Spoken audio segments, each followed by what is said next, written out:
Part 3, Getting Ready for a General Sessions Civil Court Trial. Before going to court, the plaintiff must file and get the warrant to the defendant. Then, the plaintiff and the defendant can get ready to go to court. When the case is filed, the General Sessions Court Clerk's Office will schedule an initial setting.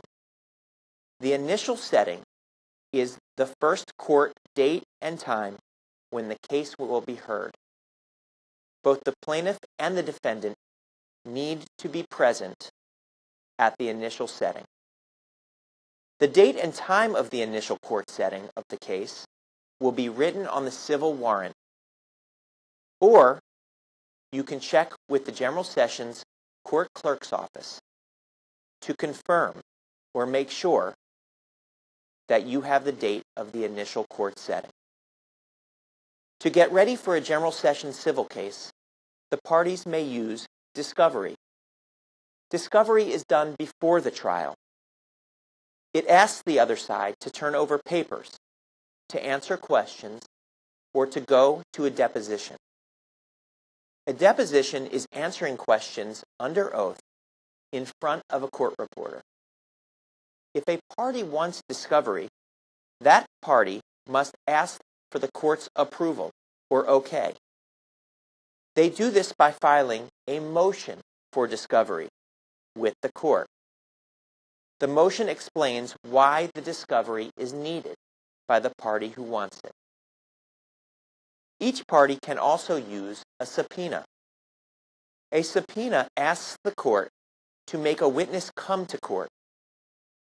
A subpoena can also be used to ask a party to bring papers about the lawsuit to court. You can also use a subpoena to ask the court to make someone bring papers to court to be used during the trial. Here are some helpful tips when going to court for a General Sessions civil case. Dress right for court. Dress as if you are going to a job interview. Do not wear shorts, tank tops, crop tops, or t-shirts with writing on them. Do not wear short skirts or anything that shows your undergarments. Always get to court early. Many times there are lines to get into the courthouse because of security checks. Do not bring any knives, guns, or other weapons to the courthouse. The security checkpoint will not let you in, or they will take the weapons that you bring. Make sure you know how to get to the courtroom where your case will be. Courthouses have many different courtrooms and many different floors, and often it may take some time to find where you are going. If possible, do not bring your children to court.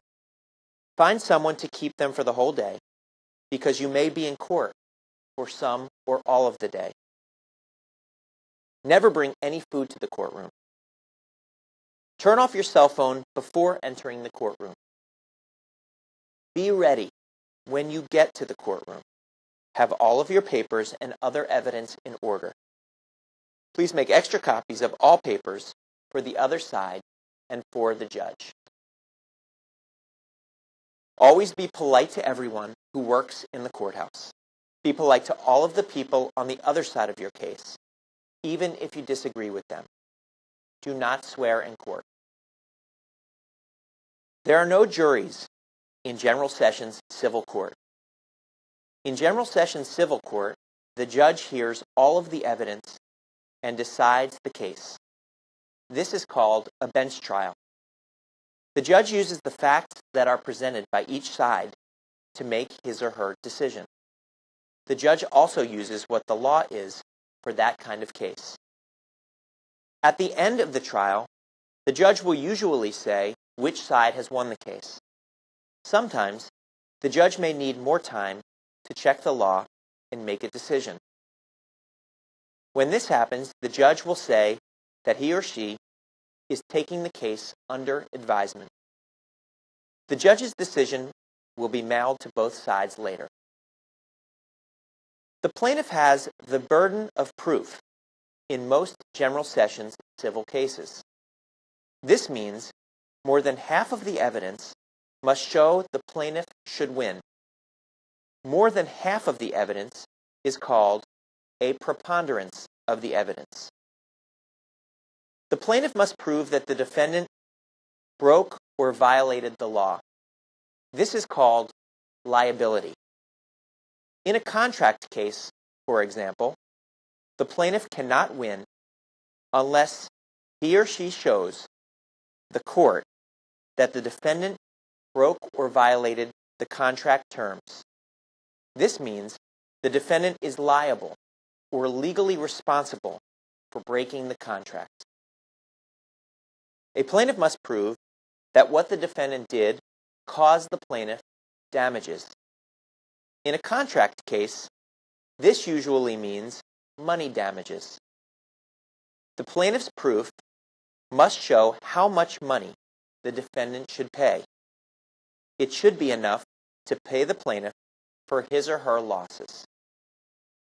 In a landlord-renter case, the damages usually are for back rent, or it may be for damage done to the house or apartment that has been rented.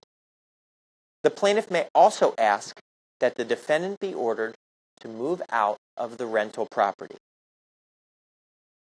Here are some important rules of evidence that come up in General Sessions civil court trials. Relevance. Testimony must be about the issues the court is deciding. The testimony should not be about anything else. In a contract case, for example, the evidence should be about the contract, what each side said it would do, what each side did, and how the contract was broken.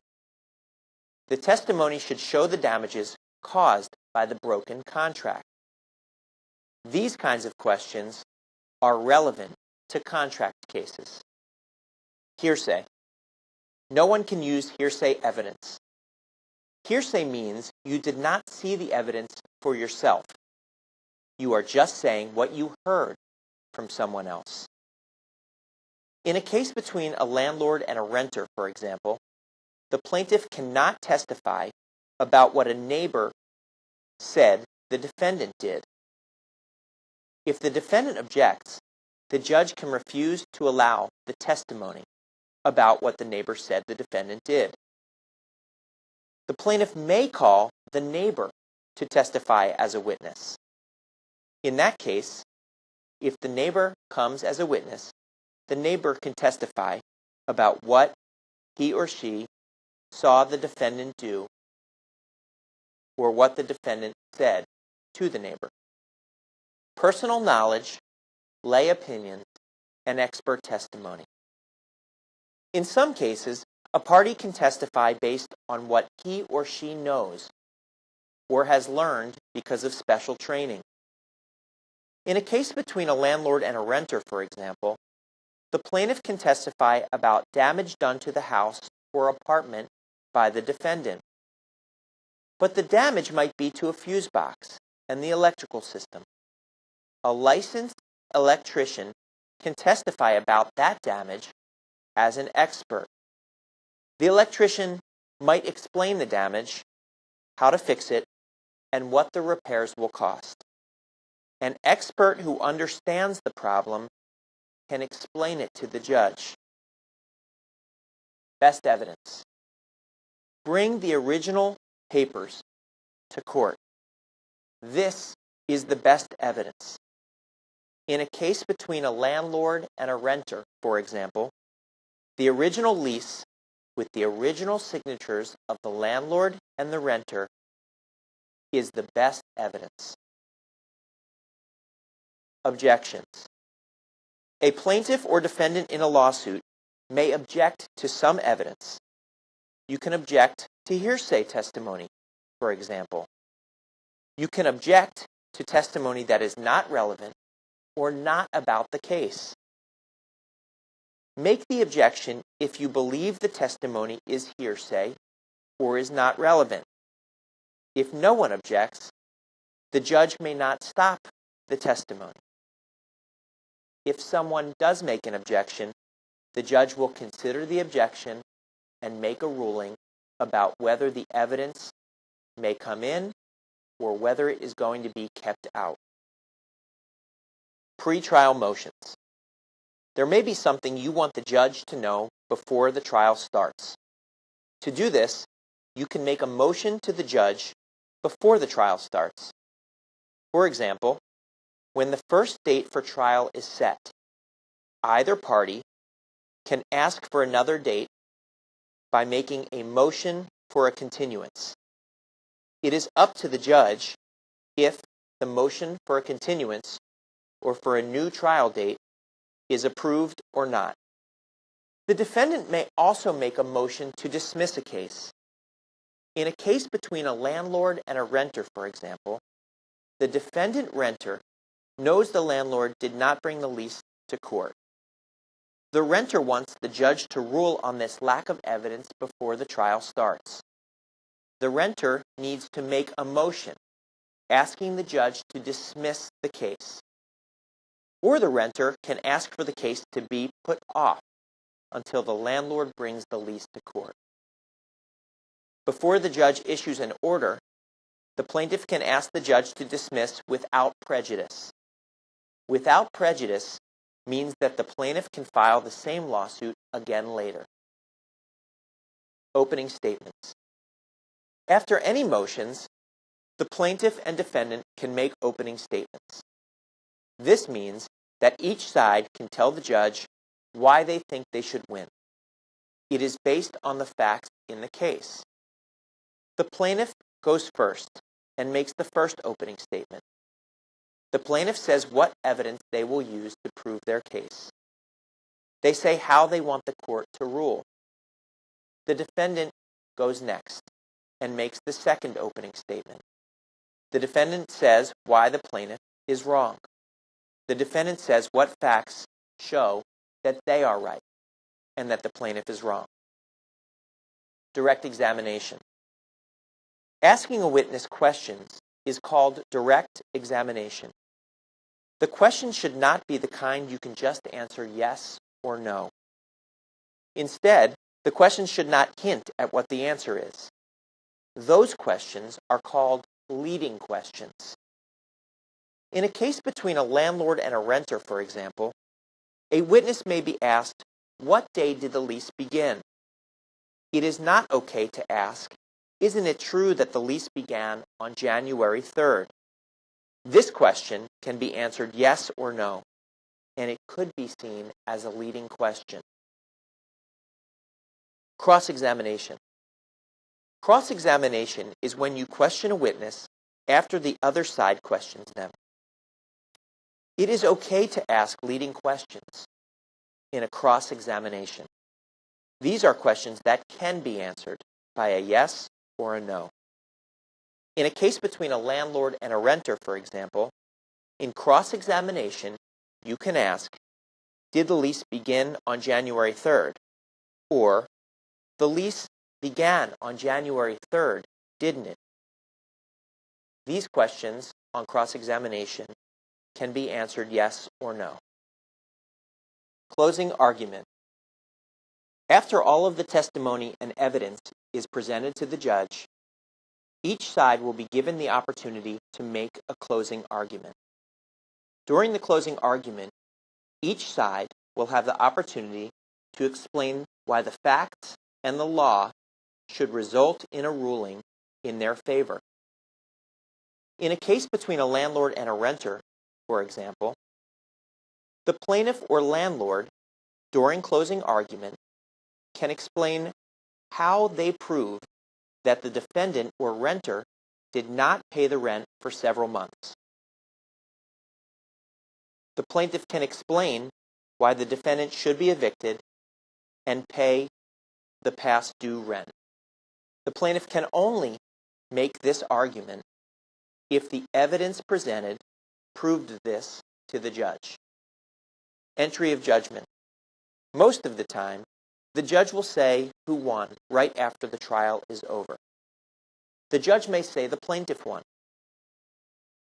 If the plaintiff won, the judge will say how much money the defendant must pay the plaintiff. If the defendant wins, the judge may dismiss the case. Most of the time, the side that loses has to pay the court costs. So, if the plaintiff wins, the defendant will be told to pay the plaintiff's court costs. But if the defendant wins, they do not have to pay, and the plaintiff loses the money they paid to file the lawsuit. What the court decides is called the judgment. It is written on the civil warrant or a paper called the final judgment. The judge will sign and date the judgment. This ends the case. The side that loses a General Sessions court case can file an appeal. An appeal lets a different judge hear the case. The appeal must be filed within 10 days after the judge decides the case. It is filed with the General Sessions Court clerk. Then, there is a new trial before a circuit court judge. Circuit courts use the rules of civil procedure. Both sides should learn these rules before the trial on the appeal.